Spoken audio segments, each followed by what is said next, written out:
আজকে আপনাদের সাথে একটা গল্প শেয়ার করব। আশা করি একটু সময় নষ্ট করে একটু শুনবেন গল্পটা।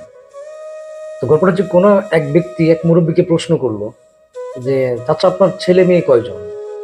তখন ওই মুরব্বী প্রশ্নের উত্তরে বললো যে আমার 4 ছেলে।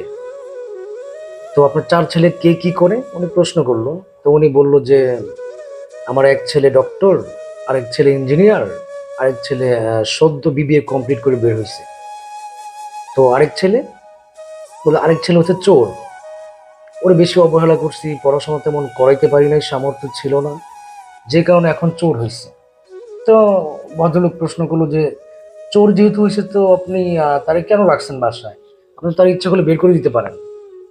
আপনি তো তাকে ইচ্ছা করলে বের করে দিতে পারেন, আপনার ঘর থেকে কেন বের করে দিচ্ছেন না? তখন ওই মুরব্বী বলল যে না না বাবা, এটা কি বলো?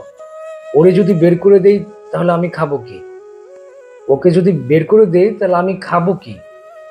কারণ আমার ভরণ পোষণ, আমার আমাকে দেখা সম্পূর্ণ সব দায়িত্ব, সংসার চালানো সবকিছুতে এই চোর ছেলেটা করে। সবকিছুই এই চোর ছেলেটা করে। বললো যে উনি প্রশ্ন করলো যে কেন আপনার ওই 3 ছেলে কি আপনার দেখাশোনা করে না? তখন উনি বলল না বাবা, ওরা বড় বড় অফিসার হয়েছে, এক একজন বড় বড় জায়গায় আছে। একজন ডক্টর, একজন ইঞ্জিনিয়ার, একজন বিবিএ কমপ্লিট করে সেও মানে বড় পর্যায়ে একটা চাকরি নিচ্ছে।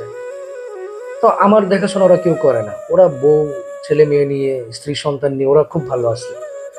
ওরা কখনো কোনো খবর নেয় না, আমি কেমন আছি, কিভাবে থাকি, আমার দিন কিভাবে যায়, এগুলোর খোঁজ খবর কখনো ওরা নেয় না। আমার খোঁজ খবর সম্পূর্ণ ভরণ পোষণ আমার এই চোর ছেলেটা দেখে। আমার সম্পূর্ণ দায়িত্ব এই চোর ছেলেটার উপর। এই ছেলেটাকে যদি আমি বের করে দেই তাহলে আমাকে কে দেখবে বাবা? বুঝতে পারছেন?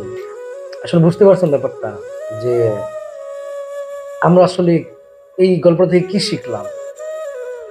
এই গল্পটা থেকে আমরা কি শিখলাম? গল্পটা ছোট, বাট এখান থেকে আমরা কি শিখলাম?